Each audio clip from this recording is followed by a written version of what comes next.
자, 제자들의 변화와 발전.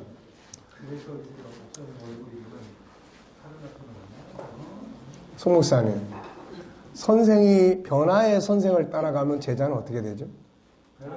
변화되죠. 네.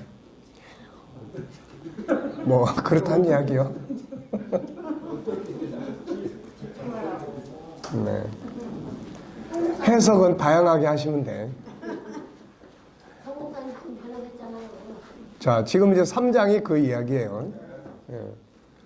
자, 제자들의 변화와 발전. 그러니까 변화와 발전의 모델이 되신 예수 그리스도의 등장은 당시 제자들을 비롯해서 이스라엘 엄청난 변화의 물결을 가져왔죠. 본장에서는 변화와 발전의 모델이신 주님을 만난 후에 제자들의 변화에 대해서 살펴보고자 한다. 주님을 만났던 제자들은 어떤 변화들을 만들었는가? 우선 예수님 만나고 나서 이 사람들이 뭐가 바뀝니까? 직업이 바뀌죠, 직업. 예, 예수님을 만나면서 급격하게 변한 것이 직업이죠. 마태 같은 경우는 세금 거두는 사람, 시몬은 열심당원, 정치적인 사람. 대체적으로는 어부가 많았고, 예. 그런데 이들이 다 이제 예수님 따라다니는 이제 업이 변한 거죠, 이게. 두 번째는 가치와 삶의 변화예요. 예. 그래서 우리도 때로는 하고 있는 일들을 변화가 필요할 때가 있죠. 꼭 맨날 뭐 평생토록 그 일만 하고 그게 아니고 네. 뭐 천직이야 이런 말들 우리 많이 하죠. 근데 그거보다는 때로는 변화가 필요해요. 변화를 하면 훨씬 생동감 있는 또 그런 사명을 뭐 우리가 어떤 사명을 감당해도 뭐 현직에 있을 때하고 또 뭐 은퇴하고 나오면 뭔가 새로운 업을 통해서 복음을 위해서 일할 수 있는. 그게 안 되니까 목사는 죽어도 목사야. 그 타이틀 이거 때문에 삶의 변화를 못 만드는 경우가 굉장히 많아요. 근데 뭐 목사라고 하는 거는 일을 하기 위한 어떤 그릇에 불과한 거지 그것 자체가 복음은 아니잖아요. 그러니까 복음을 위해서는 뭐 틀을 바꿀 수도 있는 이런 부분들이 이제 필요한 거죠. 자, 가치와 삶의 변화. 초기 제자들이 추구했던 가치는 뭐예요? 예수를 따르기 위해 직업과 필요한 것들을 다 버리고 새로운 변화를 가져왔지만 초기 제자들은 사고가 구약적이었어요. 구약적. 굉장히 힘들었습니다. 이것 때문에 제자들끼리 서로 분쟁하고 다퉜죠. 그들이 초기에 가졌던 목표는 다윗왕국 건설이었어요. 예수님이 증거하시던 천국에 대한 가치가 아니라 세상 나라인 다윗왕국의 건설에 있었죠. 누가복음 24장 21절에 보면은 우리는 이 사람이 이스라엘을 속량할 자라고 바랬다. 이스라엘을 로마에서 건져낼 것으로 기대했다. 사도행전 1장 6절에는 이스라엘을 회복하는 것이 이때입니까? 그러니까 예수님 부활 승천하실 때까지도 이들의 꿈은 바로 다윗왕국 건설이었어요. 그럼 다윗왕국 그러면은 뭐예요? 정치적인 거죠. 야, 이거 한 자리씩 해야 된다. 그래서 다툰 거죠. 그래서 그들이 가졌던 가장 큰 관심은 그 나라에서 누가 몇 번째가 될 거냐에 대한 문제예요. 누가. 요즘에 보니까 우리 여당 쪽에 그 대표 지냈던 그 예. 그분을 이제 뭐 법무부 장관으로 뭐 기용한다 어쨌더니 이제 그쪽에서 나온 이야기가 이제 격이 안 맞다라고 하는 이야기가 나오더라고요, 이제. 네. 그러니까 그런 걸 보면서 이게 이제 세상의 정치예요, 이게. 격이 안 맞다. 최소한 부르려면은 총리급으로는 불러야 된다. 뭐 이제 이런 부분. 그러니까 어떻게 보면은 누가 몇 번째냐, 서열이 몇 번째냐, 그 격에 맞냐 안 맞냐, 그런 거죠. 우리한테 뭐 시키더라도 그래도 내가 연륜이 이만큼 됐는데 그게 나한테 내 격에 맞아 이거, 네, 이런 거. 이제 이런 부분들이 세상의 정치예요, 이게. 예수님이 세상에 오신 거는 뭐 예수님이 이 땅에 오셔서 우리들하고 격이 맞습니까, 이거? 격이 맞아요? 그래도 세례 요한은 그래도 그 격을 조금 아니까 내가 그분의 신발끈을 풀기도 나는 감당할 수 없다. 네. 근데 그 신발끈을 풀기도 감당할 수 없는 분이 자기한테 와서 머리를 숙일 때 그 세례 요한의 마음이 어땠을 것 같습니까? 아마 우리한테 예수님이 그런 모습으로 오셨으면은 머리 더 숙여 그러고 그냥 그럴 거예요. 여기는 맘 먹고 송 목사님 올라타려고 그럴 거예요.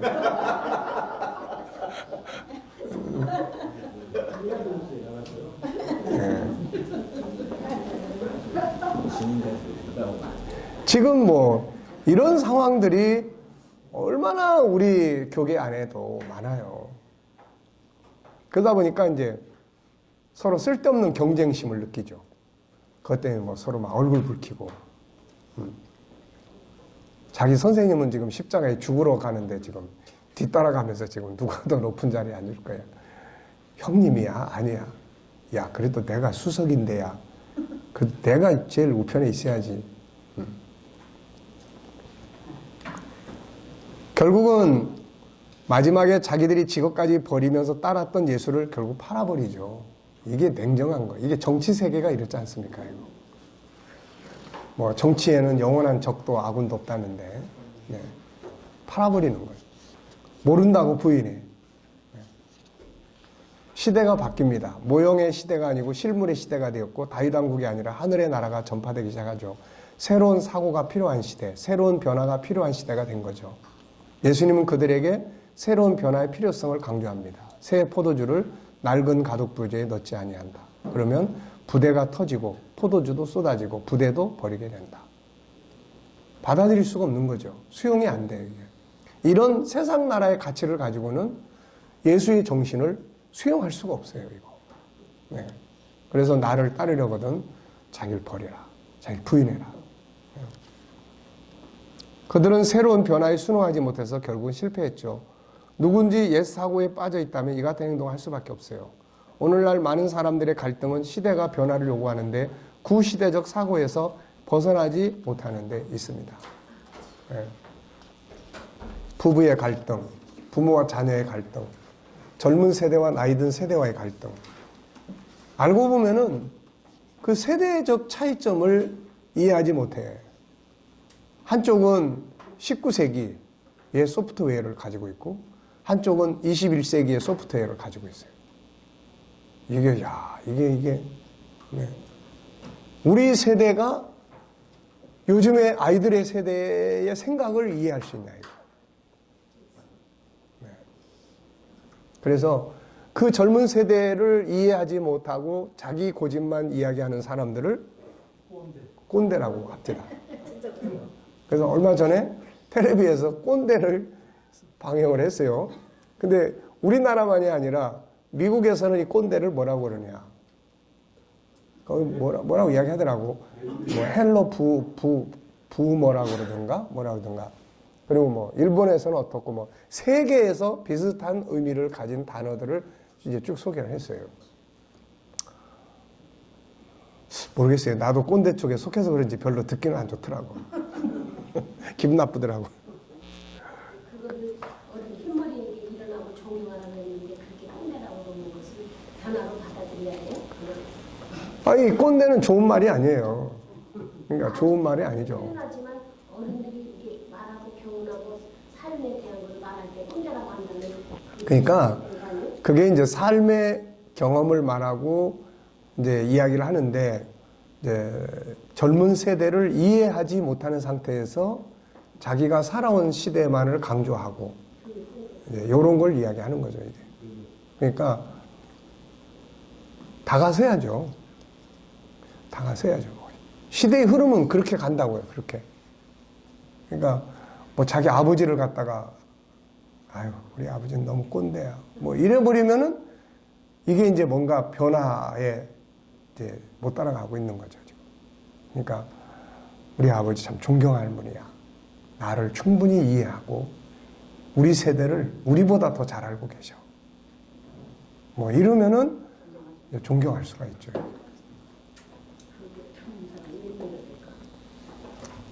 네. 그러니까 시대가 그렇게 그런 걸 필요로 하고 있다는 거죠. 옛날에는 뭐 아버지 세대가 진리였어요. 옛날에는 뭐 아버지가 이래라 그러면 네 알았습니다. 법이었죠 이게. 근데 지금 그랬다가는 안 되죠. 그러니까 그런 21세기에 개인주의가 강성하고 개인의 재능이 탁월한 시대를 살아가는 우리가 어느 누구의 하나가 모델이 돼서 그것만을 강요하거나 강조하거나 이거는 아니라는 거죠. 이게 우리도 벌써 하나님 형상을 가르치면서 교육하면서 다양성을 가르치고 있잖아요. 개인의 주도적 삶을 가르치고 있잖아요. 근데 주도적이라는 게 뭐예요? 지 생각을 이야기를 하는 게 주도야. 근데 듣다가 분명히 조금 전까지 공부는 야 주도적으로 해야 돼. 스스로 생각하고 뭐. 그런데 뭐 이야기하다가 그 이야기 나오니까 야, 넌 어른이 시키면 시키는 대로 할 일이지. 뭐 이렇게 말이 많아. 이렇게 돼버리는 거예요, 이게. 네, 그러니까 경험과 이런 거는 분명히 큰 자산이에요. 근데 이거를 나누는 방식은 옛날 방식이 되면 안 된다는 거죠, 이게. 우리도 뭐 어쩔 수 없이 우리 아들 만나면 어쩔 수 없이 그런 꼰대적인 역할을 할 때가 있어요. 야, 뭐 좀 힘들다 그러면 야, 아빠 세대는 야 이랬는데 이게 이제 문제야, 이거. 지금 힘들다고 하는 지금의 시대를 이해해주고 공감을 해야 되는데 야, 아빠 시대는 뭐 야, 그건 뭐 이제 군대 이야기 나오면 이제 야, 아빠 시대는 야, 너 줄 빻다라는 게 뭔지 아냐, 너? 네. 그러니까 대화를 안 하려고 그러지. 네. 그러니까 그런 부분들에 대한 변화. 또 다가온 새로운 변화의 시간들이에요. 실패하고 흩어졌던 제자들에게 새로운 변화의 시간이 왔죠. 그 변화는 이번에는 성령으로부터 이제 왔죠. 성령께서 아주 강권적으로. 그러니까 내면의 변화가 이루어지지 않으면 외면의 변화가 안 된다는 거예요. 예수님 따라다니면서는 외면의 변화가 일단은 만들어지려고 해야 됐고, 이게 이제 나중에 성령께서 내면의 세계에 들어오시면서부터 내면의 변화가 일어나기 시작을 한 거죠. 하늘로부터 임하신 성령의 역사는 사도들의 내면의 세계와 현실적 세계를 모두 변화시키고 말았고, 후에는 변화를 만들어가는 사람들이 됐죠. 후에 변화의 대열에 참여했던 바울은 변화의 주인공 예수님을 만나면서 세계를 변화의 물결 속으로 몰고 가게 됐죠. 사실은 우리가 뭐 그런 이제 문명의 발전을 연구하면서 뭐 르네상스라든지 뭐 이런 것들 많이 이야기하지만 결국에 인류 역사를 획기적으로 변화시킨 것은 바로 기독교의 복음운동이에요. 노예 시대의 형제 자매 가치관을 다 바꿔놨고, 이게 막 너무 빨리 변하니까 한번 생각해 보세요.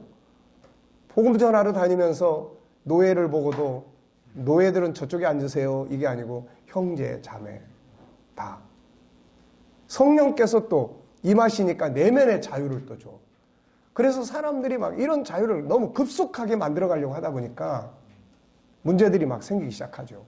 분명히 종으로 살아야 되는 사람인데 당신하고 나하고 형제인데 무슨 뭐 이렇게 되니까 바울이 전에는 억지로 노예가 됐다면, 종이 됐다면 이제는 스스로 종이 되라. 그게 이제 사실 차원 높은 거죠, 이게. 네. 그래서 뭐 여기 보면은 사도행전 24장 5절에 보면 그 시대 사람들이 바울이나 이런 사람들에 의해서 일어나는 변화를 가리켜서 이 사람들 뭐라고 이야기했냐면 전염병이라고 이야기했어요. 전염병. 네. 전염병. 네.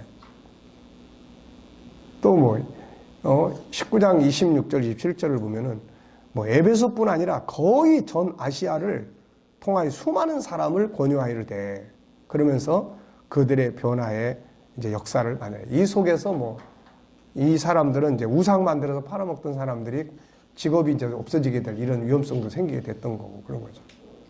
그들이 이 말을 듣고 분노가 가득하여 그러면서 이제 막 바울을 데리고 가서 죽이려고도 막 했던 거죠. 천하를 어지럽게 했다.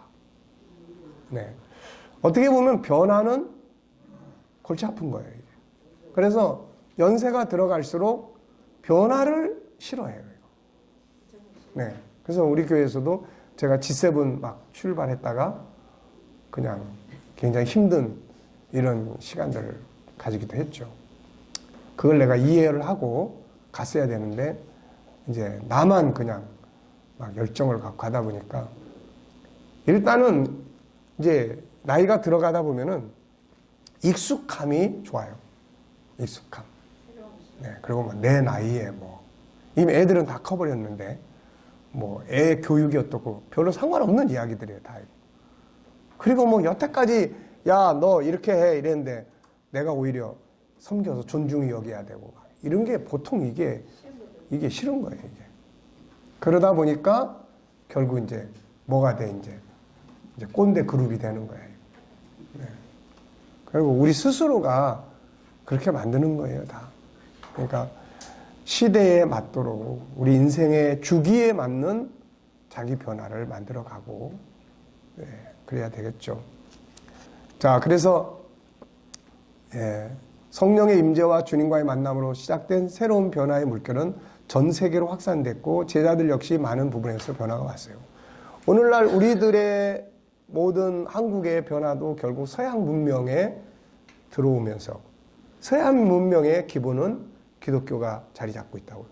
기독교의 서구의 문명의 기본 뼈대는. 그러니까 이제 이런 부분들이 결국은 세상의 문명과 변화를 발전시켜 온 거죠.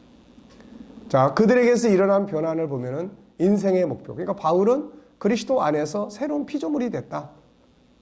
예, 새로운 피조물이 된 거죠. 새로운 피조물. 인생의 목표에 대한 변화예요. 성령의 임재와 주님의 만남은 그들에게 새로운 눈을 뜨게 만들었고 변화는 새로운 눈을 뜨는 데서부터 출발을 합니다. 이 땅의 것들만을 보던 눈에서 하늘의 것을 보는 눈으로 바뀌었고 세상 나라만을 보던 눈에서 세상보다 더 나은 나라를 바라보는 눈으로 바뀌게 되죠. 이게 변화입니다. 예, 우선 눈으로 보는 가치의 변화예요. 인생의 목표. 뭐 고린도후서 12장 2절 이 사람 천국 갔다 왔으니까 가서 천국 보고 오고 뭐 보고 오니까 얼마나 엄청난 거겠어요. 이게 세상에 그렇게 좋은 것들이 다 배설물처럼 여겨졌다고 하니까 뭐 새하늘과 새 땅 하나님의 나라예요. 새로운 변화와 발전은 더 나은 세상을 보거나 더 나은 세상을 만들고자 하는 간절한 열정에 의해서 이루어집니다. 그래서 변화를 만들기 위한 사람들은 보다 더 나은 세계를 여행해보게 되죠. 우리가 자녀들을 유럽이나 이런 나라로 유학을 보내는 것도 뭐예요?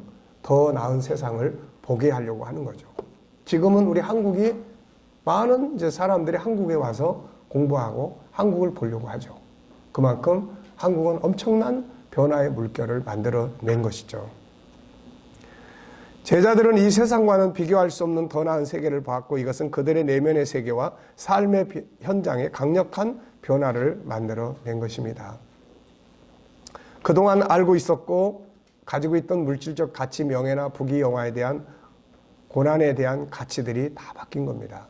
변화와 발전은 기존의 가치들을 깨고 나오는 거죠. 알이 깨고 나와야 병아리가 되죠. 기존의 가치들 속에 머물러 있어서는 어떤 변화와 발전도 이루어지지 않습니다.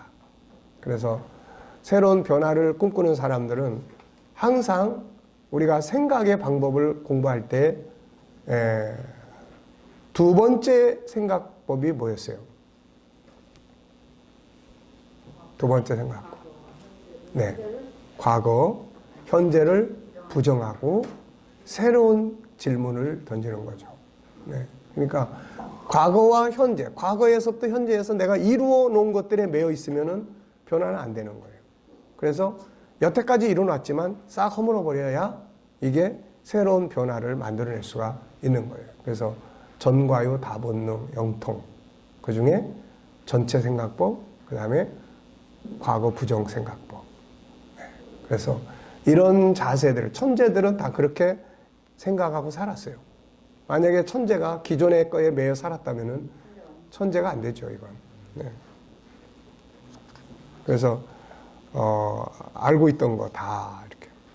그 다음에 인간관계의 변화가 오죠. 가치의 변화, 목표의 변화가 오니까, 그 다음에 인간관계의 변화. 전에는 그렇게 막 싸우고 살았는데, 이게 뭐 더 나은 새로운 것들을 딱 보니까 그냥 불쌍한 마음 들고 뭐 용서하게 되고 그렇게 되죠. 성령의 임재와 주님과의 만남은 제자들에게 엄청난 변화를 만들어냈는데 그 중에 가장 큰 변화는 인간관계예요. 지난날 성령의 임재가 없을 때 주님과의 만남의 관계가 없을 때는 세상 나라를 위해 서로 경쟁하고 다투고 질투하고 핍박하는 사람들이 이제는 스스로 종이 되는 거죠. 고린도서 9장 19절에 보면 내가 모든 사람에게서 자유로우나 스스로 모든 사람에게 종이 된 것은 더 나은 사람을, 더 많은 사람을 얻고자 합니다. 네. 그러니까 인간관계의 변화예요. 고린도서 12장 15절에도 내가 너희 영혼을 위하여 크게 기뻐함으로 재물을 사용하고 또 내 자신까지도 내어주리니 너희를 더욱 사랑할수록 나는 사랑을 덜 받겠느냐.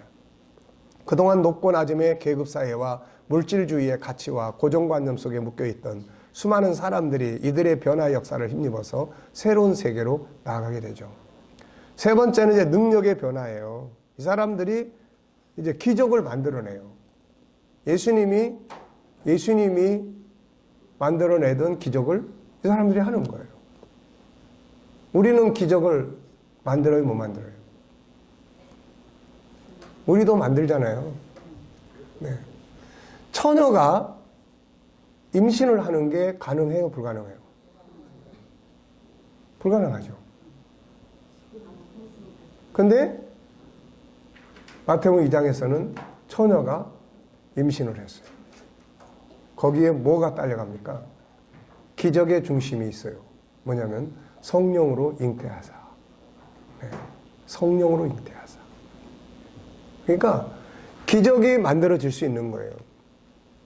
어떻게 보면 우리가 목사가 돼서 이 자리에 앉아 있는 것도 이것도 기적이에요, 이거. 저도 마찬가지예요.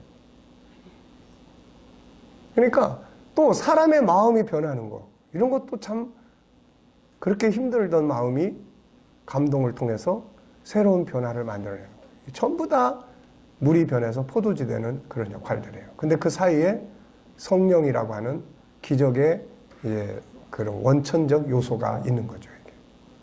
네. 그리고 이제 이렇게 성령의 역사를 통해서만이 아니라 우리가 또 사용하는 우리 안에 있는 엄청나게 많은 왜냐하면 우리는 하나님의 형상을 가지고 있으니까, 신을 닮은 존재니까 능력이 있어요, 없어요? 있단 말이에요, 이게. 근데 우리는 세상에 와서 하도 그런 것들에 대해서 무시당하거나 세상의 룰에 의해서 그러다 보면은 자기의 가지고 있는 능력을 다 잊어버리고 살아요. 땅속에 파묻어 놓고. 그래서 이런 것들을 이제 찾아내는 것이 우리 신앙인들이 해야 될 일이죠. 변화와 발전을 위해서 사용돼야 할 수많은 자원들이 있습니다. 자, 변화와 발전을 위해서 우리가 사용할 수 있는 수많은 자원들이 있어요. 자, 성령의 역사. 우리는 예수 그리스도. 또 이외에도 우리 안에 있는 성품, 기능, 다양한 학문, 독서, 이런 것들 다 우리가 사용할 수 있는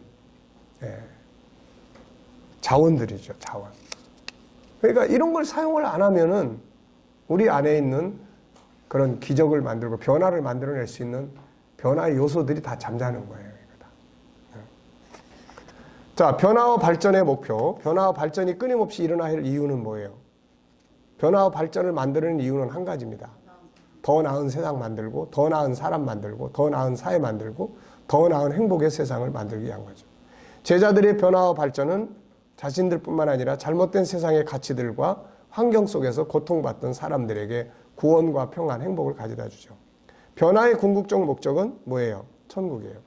인간이 꿈꾸는 모든 것은 하나님 나라가 임할 때 완성이 됩니다. 이 땅에 사는 동안에도 이 나라를 궁극적 목표로 삼아야 되죠. 그것이 변화와 발전의 과정입니다. 제자들은 변화와 발전을 만들어가는데 앞서가야 할 리더들이죠. 가치의 변화, 사상적 변화, 정신적 변화, 인간관계의 변화, 성품의 변화, 사회적 가치의 변화, 업무 발전의 변화, 더 나은 세상을 만들기 위한 문명, 재능의 변화 등 모든 변화를 이끌어가야 할 사람들이 바로 기독교인들이에요. 왜냐하면 기독교인들은 변화의 책을 들고 살잖아요. 희한한 거는 이 변화의 책을 그렇게 많이 읽는데 안 변한다는 거예요. 네. 그리고 변화의 영을 가지고 있잖아요. 소유하고 있잖아요. 변화의 영을 모시고 있잖아요. 그렇게 성령 충만하다고 하는데 안 변하는 것도 이것도 또 기적이야. 네. 이것도 기적이라고. 네. 또 우리 안에 있는 5가지 성품도 이것도 변화의 능력이잖아요. 그래서 변화. 네. 자, 제자들의 변화 살펴봤습니다. 자, 4장으로 넘어가겠어요. 이제는 우리가 변해야 될 것들이 있습니다. 여태까지는 예수님 제자들 변화된 거. 사실 뭐 그분들이 변화되거나 말거나 뭐 우리하고는 뭐 우리가 변화하는 게 중요하죠. 네. 자, 정체성의 변화를 이야기했어요. 이게 진짜 중요한 거예요. 정체성의 변화. 모든 변화의 출발점은 나는 누구인가라고 해서부터 출발을 해요. 나는 누구인가. 여기서부터 변화와 발전이 시작이 됩니다. 안타깝게도 많은 사람들은 자기에 대한 정체성이 잘못되어 있는 게 굉장히 많죠. 잘못된 정체성을 가지고 있으면 변화를 추구해도 잘못된 변화를 만들어요.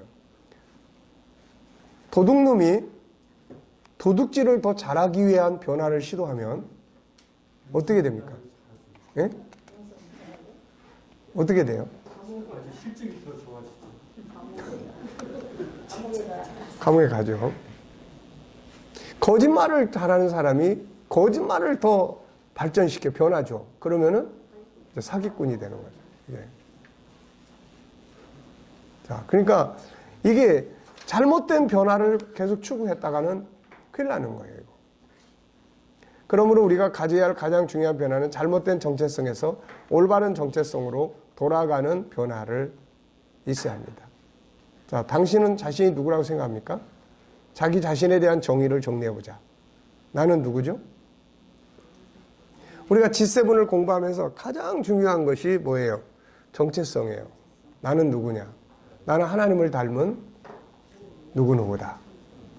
우리는 하나님 형상대로 만들어졌잖아요.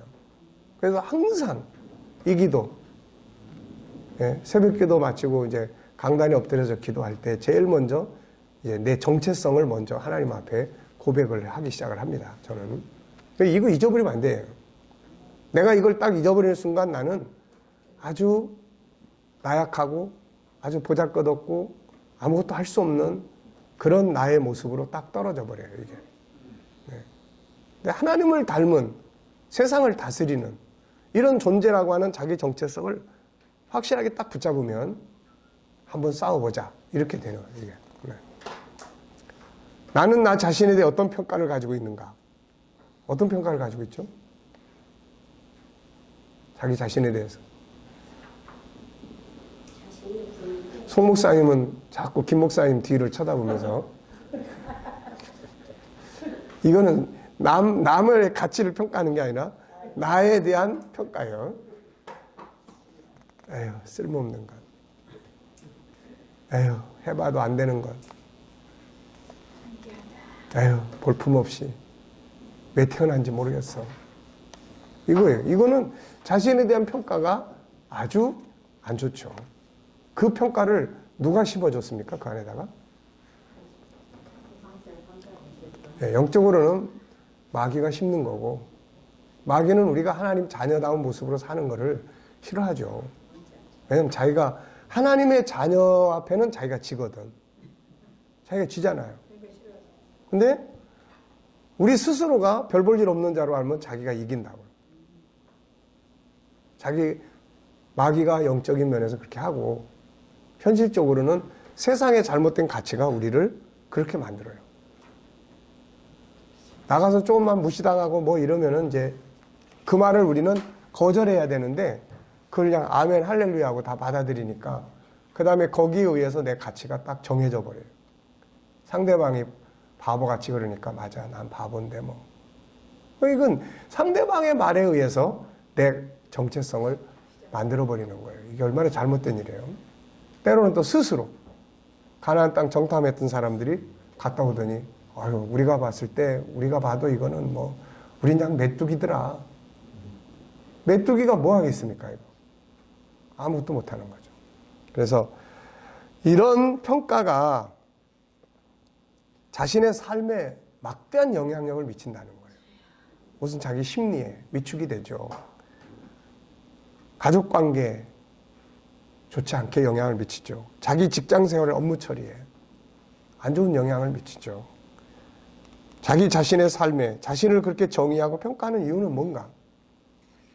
내 약한 모습을 내가 느낄 때, 또 세상 사람들이 세상에서 늘 물질 문명이나 약육강식에 의해서 자꾸 설명할 때마다 아유, 난 뭐 아무것도 없는데, 이러면은 이제 가치가, 정체성이 약해지는 거죠. 자, 정체성이 그 사람의 삶의 현장을 만든다. 지피지기. 상대를 알고 나를 알면 백전백승한다. 결국 자기 정체성을 자기 삶을 만드는 거죠. 자, 여기 피그말리온 효과 우리 많이 들어봤습니다.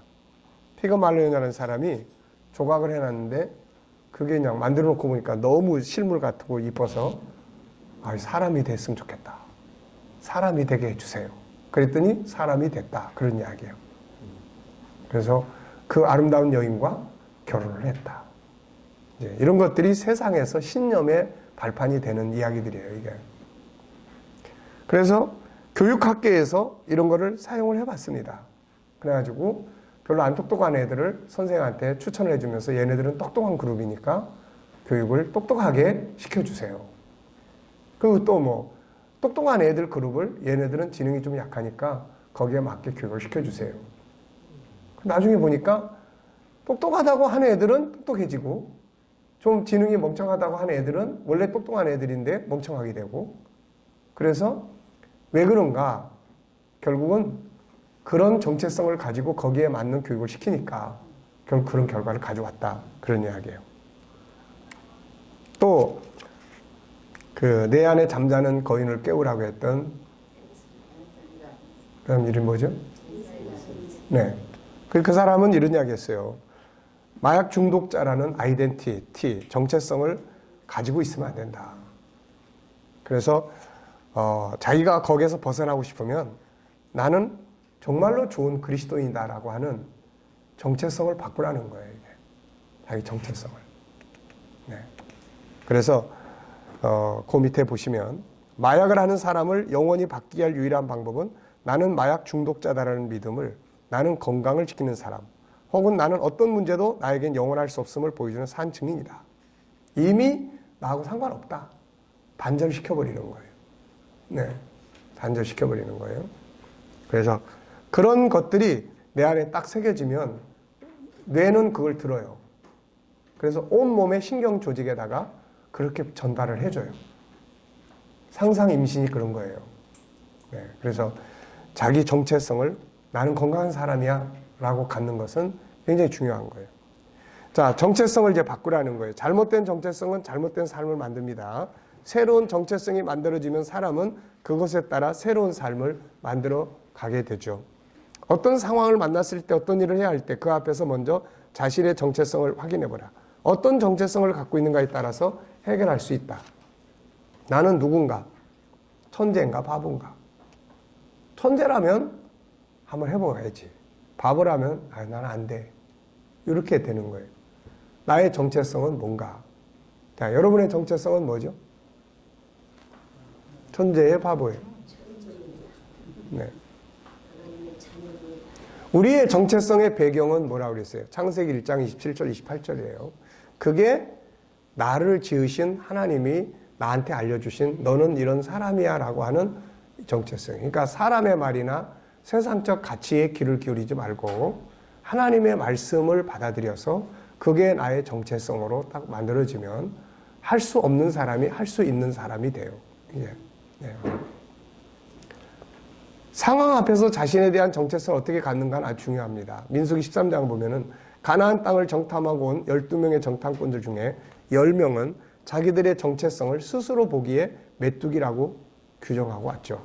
가서 보니까 뭐 엄청났죠. 그래서 33절에 보니까 거기서 네피림 후손인 아낙 자손의 거인들을 보았나니 우리는 스스로 보기에도 메뚜기 같으니 그들이 보기에도 그와 같았을 것이다.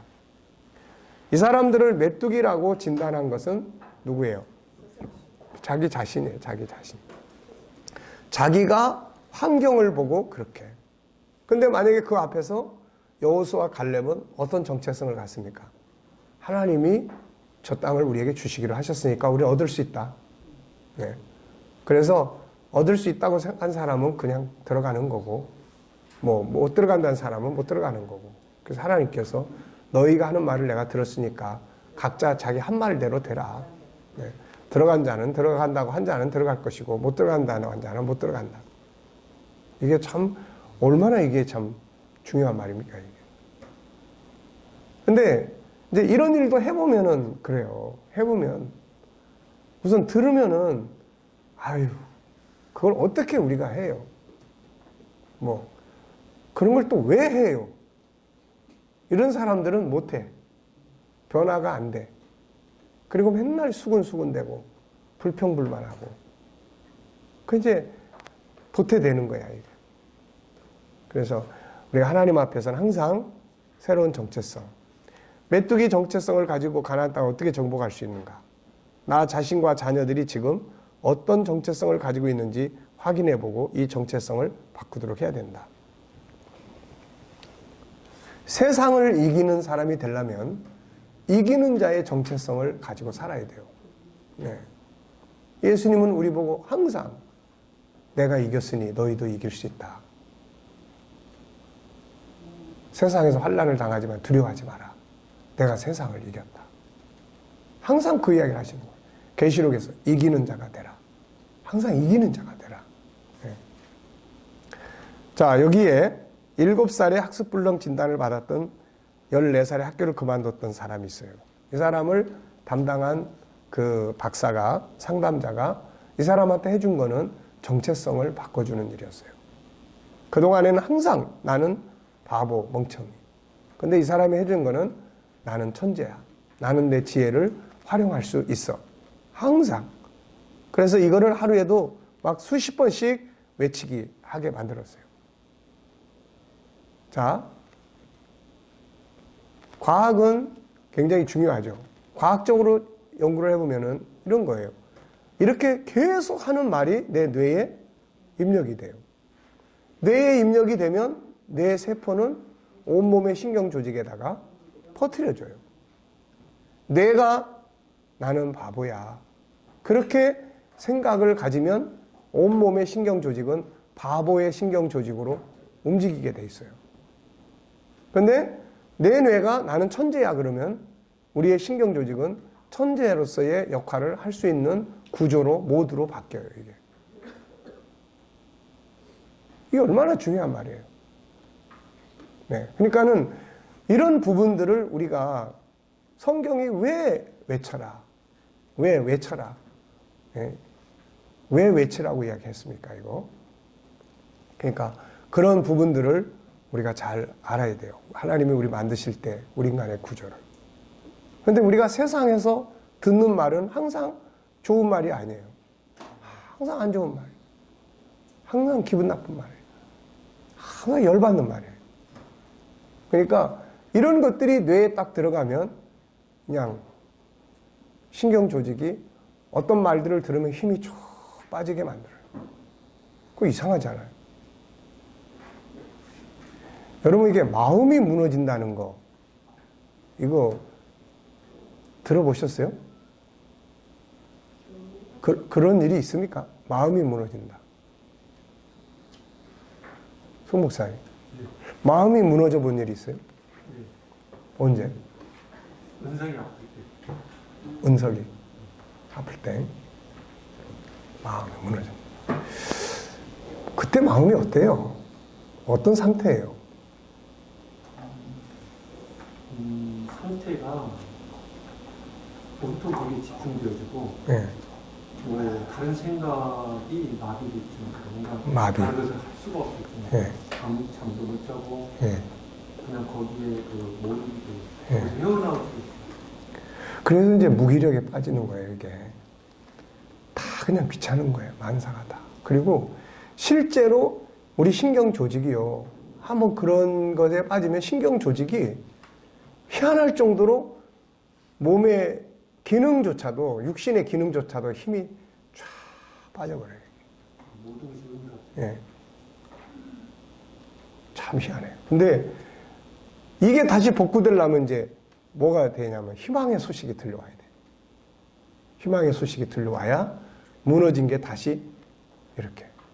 그리고 시간이 필요해요. 그러니까 우리가 이제 그런 부분들이 이제 살아가면서 없을 수는 없지만, 그러니까 이게 뇌 구조가 얼마나 중요한지, 뇌가 우리 하는 말을 들어요. 딴 사람이 하는 말을 들어요. 그리고 우리의 정체성을 만들고 거기에 따라서 뇌 신경 조직은 온몸의 신경 조직을 그렇게 움직여가요. 똑같잖아요. 같은 몸인데 어떤 상황에서는 막 힘이 충만하고 같은 몸인데 어떤 상황에서는 그냥 기력이 그냥 확 빠져버려요. 그러면 그렇게 만드는 건 신경 조직이에요. 그 신경 조직을 움직이는 우두머리는 뇌신경이에요. 뇌신경을 움직이는 거는 뇌 속에 1순위로 저장되어 있는 정보야. 이거. 정보라고. 그러니까 우리가 그런 부분들을 잘 알면 이런 말들을 이해할 수가 있어요. 이게. 그래서 공부를 못하는 아이들을 무턱대고 못한다고 할 게 아니라 얘가 지금 어떤 정체성을 가지고 있는지부터 파악을 해야 돼요. 그래서 그런 상담을 통해서 지금은 뭐 말이 안 되는 이야기 같지만 내면의 정체성을 바꿀 수 있도록 대화해주고 이해해주고 그렇게 인정해주고 바보 멍청이 같은 짓을 해도 천재로 인정해주고 그러면 이런 것들이 이제 아이 속의 내면의 세계 자기 정체성으로 만들어지기 시작을 해요. 그러면 얘는 지금까지의 행동하고 전혀 다른 행동들을 하기 시작을 합니다. 이거. 네. 무슨 말인지 아시겠죠? 자, 밑에 이야기는 이런 이야기예요. 뭐 회사에 운송하는 회사에 물건을 막 아무렇게나 기사들이 다루다 보니까 손실을 많이 봤어요. 그래서 우리 몇 번씩 나온 이야기예요. 근데 컨설팅 하는 그 박사가 컨설팅을 하면서 결국은 일반적으로 보면 보통 직원 교육, 구조 조정, 뭐 어떤 뭐 이제 방법론 이런 것들을 하는데 이 사람은 이런 걸 아는 사람이에요. 그래서 이 사람은 사용하는 언어를 바꿔라. 이게 뭔 말인지 이해가 안 됐어요, 사람들. 그래서 기사를 장인으로 바꿔라. 장인으로. 장인은 달인이라요, 달인. 처음에는 우스꽝스럽죠. 김기사 이러던 사람이 김장인 뭐 이런다. 근데 기사 부를 때하고 장인 부를 때 억양이 벌써 다른 거예요. 김기사, 김상석 기사 이랬는데 장인을 붙이니까 김장인. 김장인. 근데 김장인 그러더니 장인님. 네. 그러니까 그 말을 듣는 사람이 또 이게 옷을 이렇게 막 아무렇게나 해치던 사람이 장인 그러니까 네, 제가 장인인데. 그러다 보니까 행동이 바뀌기 시작하는 거예요, 이제. 네. 그래서 결국은 물건을 함부로 다루던 사람들이 장인처럼.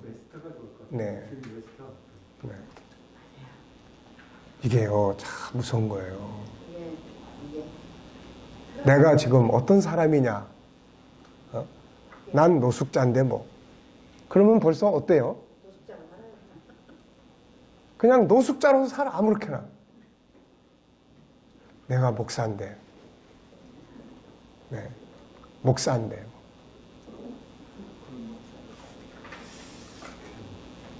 예비군복을 입으면은 예비군인데. 야, 예비군인데 뭘. 네. 그러다가 이제 딱 벗고 신사복 딱 입고 넥타이 딱 매면은 의사 가운 입으면 이제 목소리부터 이제 싹 제가 그걸 봤어요. 저 예비군 중대장하면서 네. 치과 의사 5명을 데리고 제가 별도로 이제 이렇게 딱 하는데 딱 그러더라고요. 그래갖고 이제 조용히 앉아서 무덤가에 앉아서 이제 그 이야기를 하는데 다 그런 얘기예요. 자기네들이 하루 너무 힘드니까 저녁에 문 닫아놓고 폰으로 영화 보면서 술 먹으라고 주말이나 등산 가고 그런 데는 얼마나 스트레스를 받는지 네. 한 번 올라오면 한 3번 오게 해서 이제 그냥 전부 다 돈 벌게 하고 근데 예비군 옷을 입으니까 근데 딱 내가 병원 한번 치과 갔더니 그때 완전히 싹 바라졌더라고요. 네. 그러니까 정체성이 바뀌면은 사람이 바뀐다는 거죠, 이게. 네. 그래서 참 결국은 이제 신앙이라고 하는 거는 그 사람의 정체성을 바꿔주죠. 예수님께서 하시는 일은. 뭐 정체성을 바꾼다기보다는 원래의 정체성을 찾아주는 거죠. 너는 존귀한 자다.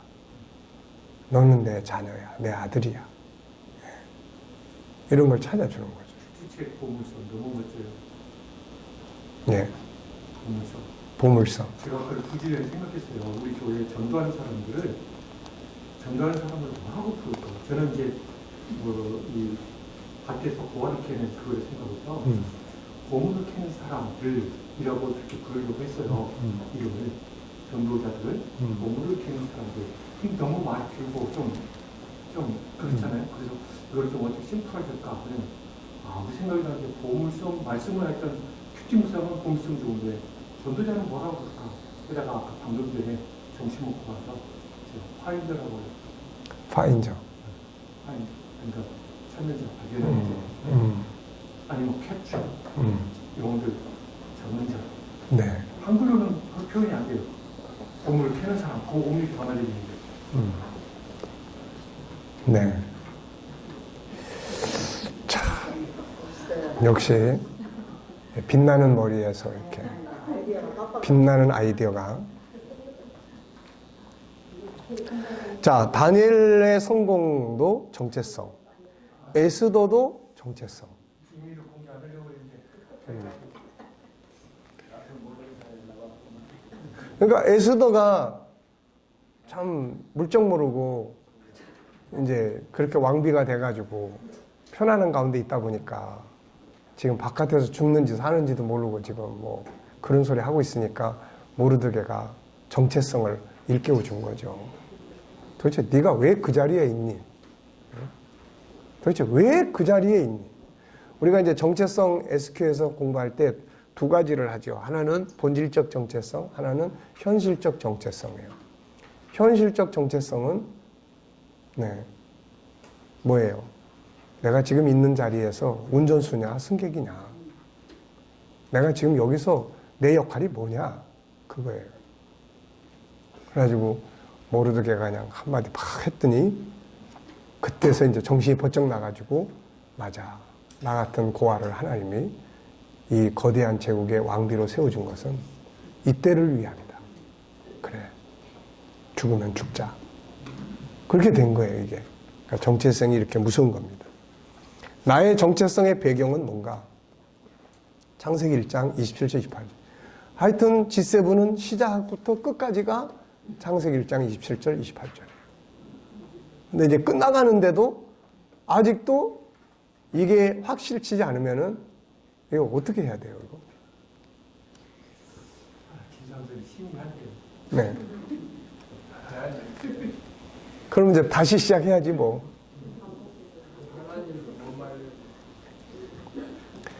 자, 이 밑에 그런 이야기 해놨어요. 신화인 피그말리온 같은 이야기도 효과가 있다면, 그잖아요. 피그말리온 같다. 이거 신화 말도 안 되는 이야기인데 그런 개념을 가지면 또 그렇게 된다니까. 이게 신념 아닙니까? 신념. 네. 근데 전능하신 하나님의 말씀에 근거한 정체성을 갖는다면 얼마나 놀라운 능력의 사람이 되는가. 네. 그래서 창세기 1장 28절, 27절, 28절이 바로 우리의 정체성이에요. 이걸 잃어버렸는데 예수님 십자가를 통해서 다시 찾아준 거예요. 그래서 창세기 1장 27절을 요한복음 1장 12절에서는 뭐라고 이야기했어요? 창세기 1장 27절. 그를 요한복음 1장 12절에는 아들을 영접하는 자는 하나님의 자녀가 되는 권세를 주셨느니라. 우리는 그 권세를 갖고 태어나요, 다. 그게 창세기 1장 27절에 하나님의 형상대로 세상에 권세 있는 자로 왔어. 다스리는 자로. 근데 와서 다 이 세상의 잘못된 가치관에 파묻혀서 무능력한, 무기력한 사람이 되어버렸어요. 이거를 예수 안에서 다시 찾아주시고, 말씀 안에서 다시 찾아주시고, 그러는 거예요. 자, 10분간 휴식하겠습니다. 감사합니다.